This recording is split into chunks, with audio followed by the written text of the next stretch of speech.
आज हम बात करेंगे जोरावर लाइट टैंक के बारे में, जो भारतीय सेना के लिए एक महत्वपूर्ण प्रोजेक्ट है। इस टैंक में अब एक नई इंडिजिनस पावर ट्रेन का अपग्रेड किया जा रहा है, जिसमें 800 हॉर्स पावर का इंजन और स्थानीय ट्रांसमिशन शामिल है।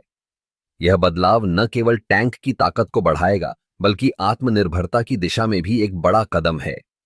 जोरावर लाइट टैंक को पहले से ही अपनी हल्की संरचना और उच्च गतिशीलता के लिए जाना जाता है, लेकिन अब जब हम इस नए इंजन और ट्रांसमिशन की बात करते हैं, तो यह टैंक और भी अधिक शक्तिशाली और सक्षम हो जाएगा। 800 हॉर्स पावर का इंजन इसे तेज गति और बेहतर प्रदर्शन देने में मदद करेगा, खासकर कठिन परिस्थितियों में। इस अपग्रेड का एक और बड़ा फायदा यह है कि हम विदेशी तकनीक पर निर्भरता को कम कर रहे हैं।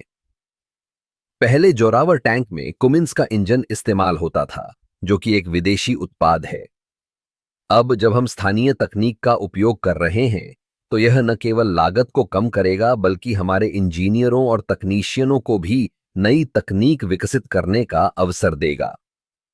इस अपग्रेड के साथ जोरावर टैंक की युद्ध क्षमता में भी सुधार होगा।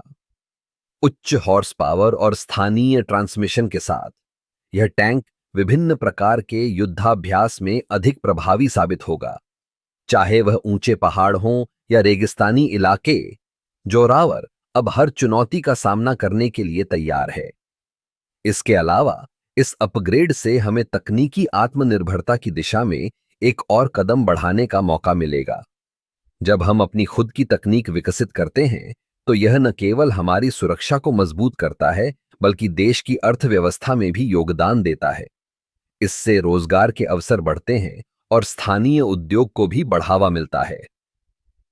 जोरावर लाइट टैंक का यह अपग्रेड भारतीय रक्षा क्षेत्र में एक नई क्रांति लाने का काम करेगा। यह न केवल हमारे सैनिकों को बेहतर उपकरण प्रदान करेगा, बल्कि यह दिखाएगा कि हम अपनी तकनीकी क्षमताओं में कितने सक्षम हैं। इस प्रकार जोरावर लाइट टैंक का इंडिजिनस पावर ट्रेन अपग्रेड एक महत्वपूर्ण कदम है, जो हमें आत्मनिर्भरता की ओर ले जाएगा और हमारे रक्षा क्षेत्र को और मजबूत बनाएगा। यह सिर्फ एक टैंक नहीं है, बल्कि यह हमारी तकनीकी प्रगति और आत्मविश्वास का प्रतीक है।